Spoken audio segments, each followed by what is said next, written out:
I'm very optimistic about what happens with this. I think that within the next couple of days, I think the Devils will get something done. Because look, we're a week away, ladies and gentlemen. At this time tomorrow, we'll be in the third period of the first game of the season against Boston.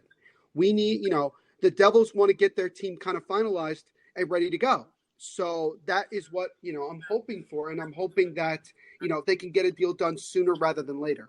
Yeah, I mean, Laine and Holtz would be good to have for the future, because if you brought in Laine, like you said, it basically replaces Paul Mary, kind of tells them that you're going to move on. I mean, you could run down the line next year. You could run Laine, Paul Mary, and then put Holtz on the third line. But you're not going to re-sign Paul Mary for 5 years. And then if the Devils get Laine, Yeah. Paul Mary is not staying long term. Paul Mary's getting traded. No, then Paul Mary will get traded, or for all we know, the Devils could use Paul Mary as part of that deal. We don't know. Yeah, exactly. We don't know what's going on with that. But Neil, with that deal, say the Devils get in on Laine, right? We all heard the Jets talking about a defenseman. That's what they want in return. Or a second line center, or top six center. Top six center, yeah. So if you go down, which we don't have either one of those. You go down a list of defensemen. Obviously, Vatanen's back. He's there one year. So they brought him back for a reason. Who's the candidate then that gets traded? And then my point on Brad has been, the guy's good. He had a good rookie season. He's shown that he has potential to be a top winger. It's unfortunate that because his contract is tied to his work visa and it didn't get done, he's missing valuable time at camp because he could be developing into and that's how he won his spot. And this could be the way he loses his spot. So it's just right there with Brad. I think, like I said, I think I'm optimistic it gets done. But it'd be interesting if the Devils are in trade talks about Laine, who on the defense or potentially a center goes up there.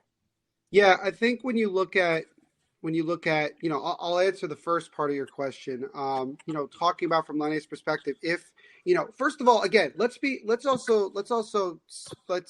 this too. The Jets could change their mind as to what exactly they're looking for. Right. Because it might be a panic situation.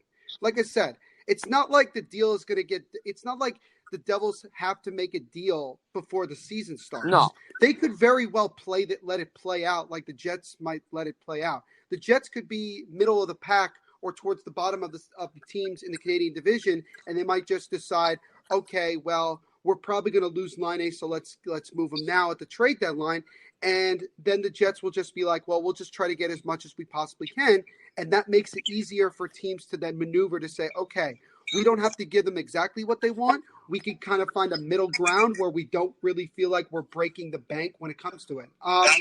As far as like who I think the Devils could give up, there are two guys that I think would probably be trade candidates from a young prospect standpoint. That would probably be Riley Walsh, who they just signed, and also probably Nikita Okhotiuk as well, because neither one of those guys is probably going to make the team. I could be wrong. I don't see it. I mean, you tell me where they're fitting in now that Vatanen's in. Well, yeah, and that was the thing. That's why I'm surprised by the Vatanen move, because, again, Fitzgerald, from what I'd heard, was, the reason that he didn't make a move like this sooner was because he really wanted to see how many young guys could actually, take that next step.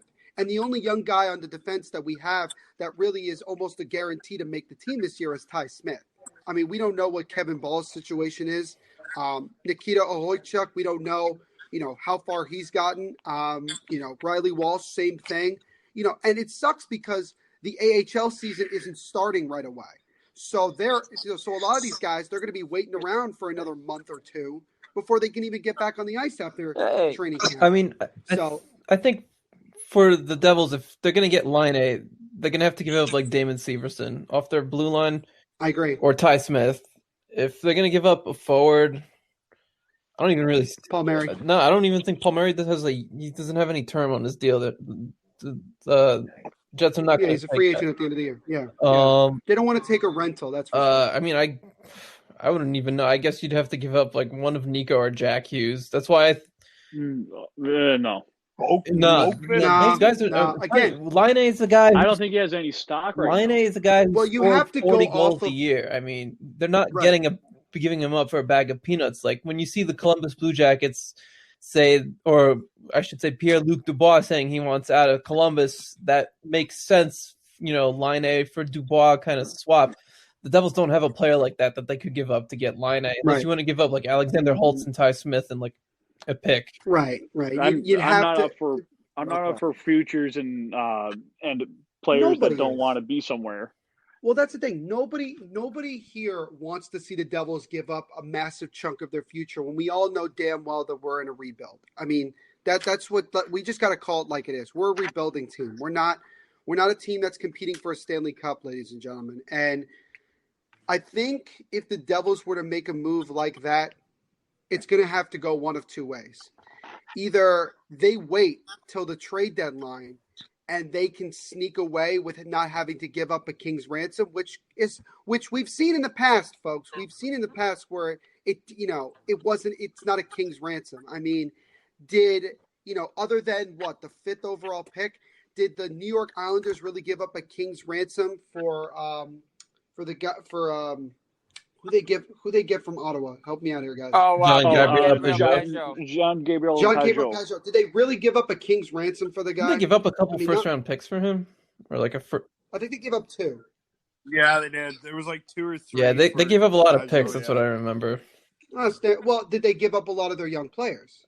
They didn't have to go down that route. The Jets don't want any picks, from what I'm being told. Yeah. The Jets don't want any picks. They want players that they can immediately plug into their lineup that can be difference makers. Damon Severson, I think, has another 2 years left on his contract at the moment, or a year left. 2. So the Jets they have 2. I think 2. I think that's what it was entering the season. I think he even has more than that. I thought he had like 3. And so hold on a second. Who are you asking for? Yeah, he's got 3 seasons left. But Damon Severson would be the starting piece for that. And look, I don't think that Tom Fitzgerald is just going to make a deal to make a deal. It's going to be worthwhile. The other way you got to look at it too is this. Laine could get traded to a team and only play for them until the end of the season, and then Laine is a free agent. And there's nothing saying that the Devils, with the cap space that they'll still have in 2021-22, that they wouldn't possibly try to go after him in free agency, especially if they can't. He's a restricted free agent, so. Who? Laine. Okay, so yeah, but I mean, it's not like the Devils wouldn't throw out an offer and try to see if the Jets would match it, because I don't think personally, folks, I don't think the Jets are keeping Laine long term. I just don't see it. I don't think they have the money for it, and I don't think that they feel comfortable with having him. Even though they love him as a player, they're not happy with the type of, I guess you'd say, attitude that he has had over the last couple of years, which is justifiable in a way because he's getting fewer minutes than Blake Wheeler, and Laine at this point in his career is a better player, in my opinion, than Blake Wheeler. And Laine wants to be treated like a top guy, like a real superstar, right? And the Jets are not, being a small market team, the Jets are not necessarily doing that. Do I think that the Devils would treat him as a number one, as a star player? Oh, absolutely. Probably, maybe. I mean, again, you have Nico, you have Jack, you have Mackenzie Blackwood, you have guys like Holtz that are coming in the system that could all become, stars in this league. So I don't know. And again, Laine's going to be 23. So he would fit into that, as Joe, you and I have talked about before.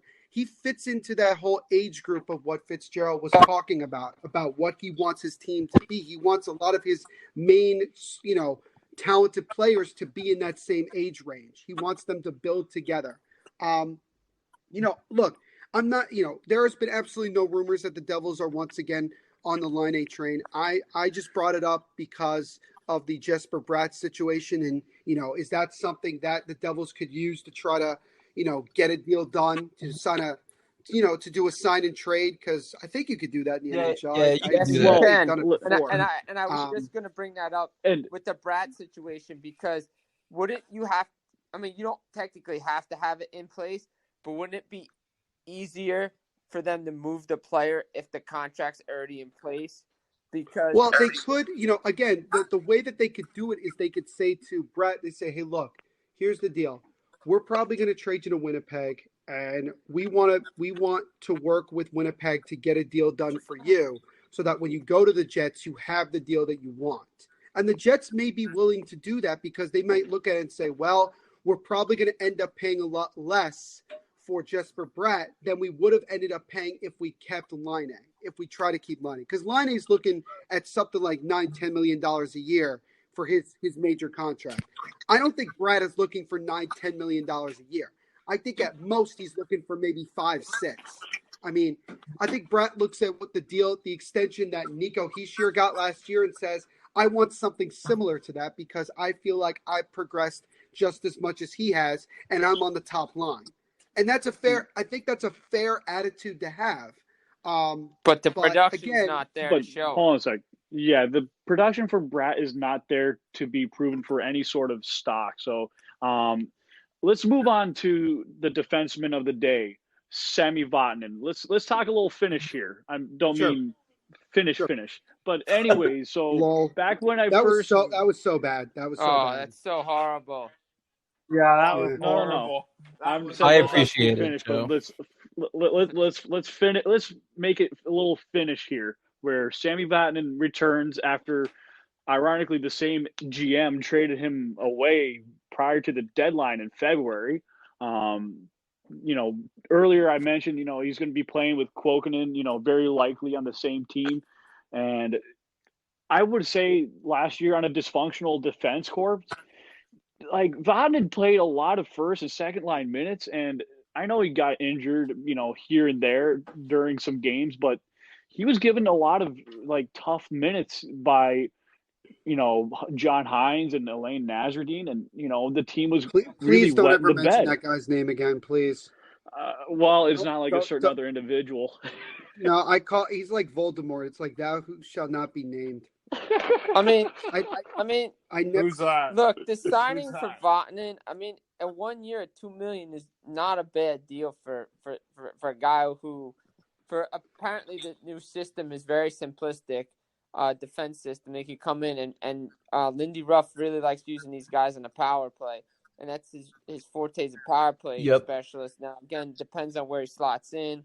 Is he going to be playing first, second line minutes again? Who's he going to be paired with? Is this a move for the Devils to finally have somebody next to PK? I don't know. I mean, but it's a good signing.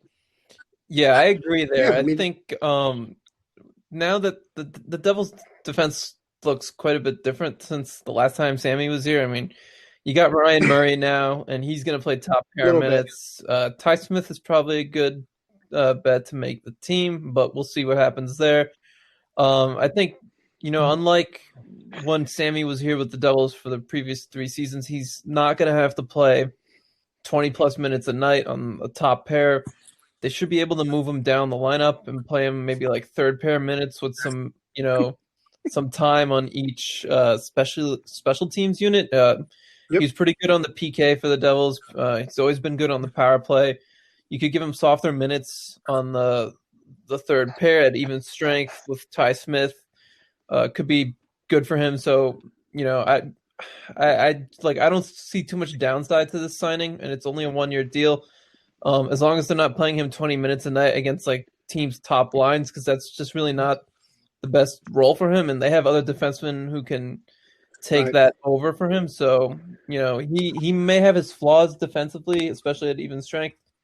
But, there's not really too much risk in this signing, and it gives them at least a pretty decent, top 6 worth of defenseman. Yeah, I mean, it was... So, let me... Yeah, I want to chat. Hang on. I do want to get Joe involved here, because, and maybe, I'll let Joe go first here. I was reading the NJ.com article on Sami Vatanen, signing and what it means. So I'm going to give you guys, the defensive pairings if Vatanen plays on the right side and if he plays on the left side. I'll mention the extras and everything. So we'll start with the left side. So if Vatanen plays on the left side,